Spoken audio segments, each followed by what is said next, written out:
यस्तै आशिका तामाङ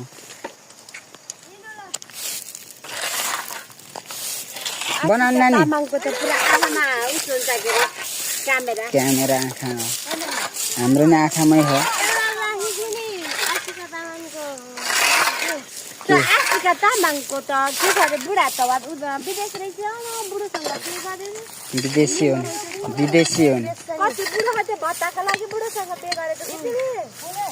आशिका तामाङले सुन्नु है दिदी तपाईँको बारेमा के भने नि नले सुन्नुभयो नि ए भोलि रिप्लाई आउला है भोलि रिप्लाई आउला ऊ यता दिदी यता आन्टीले नि कुरा थपिदिनु भयो दिदी सुन्नु है यो चाहिँ गुल्मीमा तपाईँको कुरो भइरह